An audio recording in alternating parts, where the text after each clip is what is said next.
Welcome to my latest quick tip. This is in celebration of Black Friday 2023 and the fact we've just released an FX PhD Resolve 86 update lesson. I thought I'd just give you a little tip because I'm getting asked more and more, can I do green screen comping? Can you do the green screens? Now traditionally I would have said no, I don't do that, it's a VFX job, but more and more I've been doing them. There's different ways and this is a technique I've been using. And it's working well for me. It's quite good. I want to thank Blackmagic for letting me use this clip. I've used it for training. We used it in demos a number of years ago at the shows. I use it in my air colorist classes and it shows it quite well. It's pretty simple. It's not too complex, but it's a level that you can achieve. Got two layers. I've got a vision layer 2 here. So my green shot is sitting above my plate shot here. So V2, V1. If you want to click between them, you cannot because obviously 2 lays over the top of V1. Just use this little guy here. If you ever wondered what that is, that will unmix the layers so you can see V1 and you can see V2. I put a basic grade, that's all, just to save a bit of time. I'm going to go to number 2, add a new serial node in here, and I'm going to attempt to key this green screen. And I'm going to use the 3D keyer. That's a key here, it's the cube looking one here. So with the 3D keyer, what I like to do is to just turn on the eyedropper plus. That way I can draw more than one stroke, and I'm looking for different areas of luminance there on this green screen. So I might do one more, come down there like that to there, like that. I've got that covered. It will automatically highlight because I've got this highlight turned on. If you don't like that, you can turn that off. But your plus here, that will enable me to draw 3, and it's use these 3 lines to make my 3D key. I'm going to turn off that by this there will turn off those lines. So I've got it to there, but you can see I've got the top of the set. Anyone who's taken any of my workshops previously will know, I'm not the best at animating and drawing shapes, but there's always room for improvement, as I say. Now, if I track that forward, man, it's going to track the guys in the boat. The track's going to be hopeless. It's not going to work. So I'm going to send that back to the beginning. I'm going to set my point tracker here.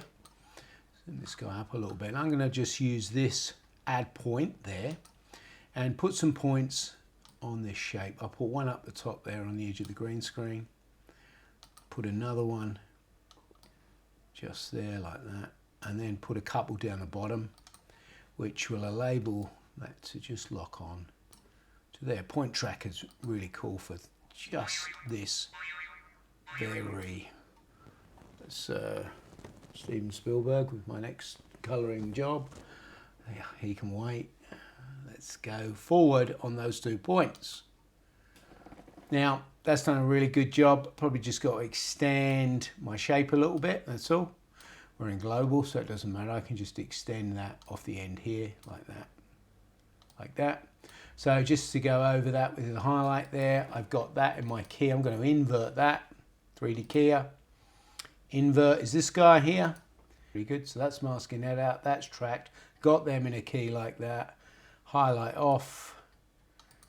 Here's the magic, right click, add alpha output. So you right click on the grey background and not the node, add an alpha output, gives you another little output box here with a blue dot. You take your key output out of the 3D keyer node and drag into there, and that will overlay over the top there of these guys. Let's just remove that shape off the top, shift tilde, get rid of all those shapes, and then I'll jump into my keyer and my matte finesse tool. I'm going to use the despill. I'm going to wind that all the way into there to despill some of that green. I'm going to play that a little bit, and we got a slight little edge, but I try and use least amount of any of this as possible because anything you do here is normally going to just soften an edge, and maybe too much you're going to get a slight halo.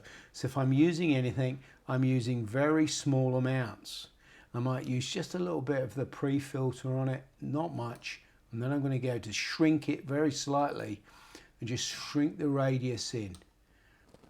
Got a very small edge there. I'm going to shrink this guy just a little bit more. just about there. Yeah, just take the edge off that there like that. Now if I zoom in there, we can see that's a little bit better.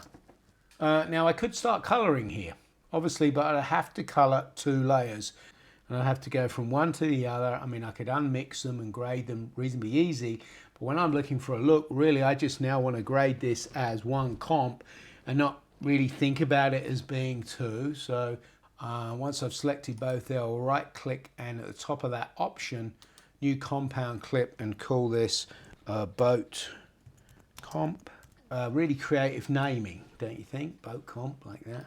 Now that flattens that down into one piece of media. I could then grade that as one. So I could just drop my gamma down there. I might decide that I'd want to make this a little bit of a nighttime shot, desaturate it, whatever you want to do here. You're grading shapes. I'm really grading this now as if it was 100% shot. Now, if I wanted to go warmer like that, and I'm thinking, oh, you know, I've done for this old antique feel, but I feel I just want to adjust the comp, and maybe I want to take the boys down and make them just a little bit darker because the background's a bit darker to them. What I can do, which is pretty cool, now it's a comp, I can choose to right click on there, and then I can open in timeline, opens it back out, got the 2 timelines here displayed, go back into here, then got my node structure because I'm back in 2 layers. I could go in there, change it. I could color them a bit more. Let's add a second serial node. Bring the grade down on the guys in the boat, just like that. Just darken them off just a little bit more. Maybe desaturate them. Maybe I need to adjust my key. Maybe I want to retract that mask. Could be a number of things that I want to do. Let's do something really obvious. I'm going to go in there where I did make that key, and what I'm going to do is to go in there and I'm going to adjust that shape of that key, that line that I made. So if I was to bring that down here and I was to stick that right through that guy like that, then what I'm going to do is go back to my edit and I'm going to go back to the boat comp one like that, flattened down there. Now we've got boat comp and we can see my grade is still sitting there. I can turn my grade off, but I fixed up my key. I've darkened the boys down, and you see that nasty little shape I drew there has now masked out that guy in the back of the boat. But it sort of shows the example of how that can work. So you've got the best of both worlds. You're still able to grade as one. You're still able to go in and unpick that and re-affect your green screen if you're looking at it and think, oh, I wished I'd keyed that slightly better or changed it. And I'll sum up by saying green screen stuff is just like experience. The more you do, the more confident you are, the more you know the problems and the headaches in green screens. But there's a lot of it about, especially in reality, talking heads, corporate shows, you're going to be seeing a lot of green screen. So if you've got confidence as a colorist you can do it, then you're really going to cast your net for more work. Enjoy your coloring, and I will see you on the next one. Cheers, it's T.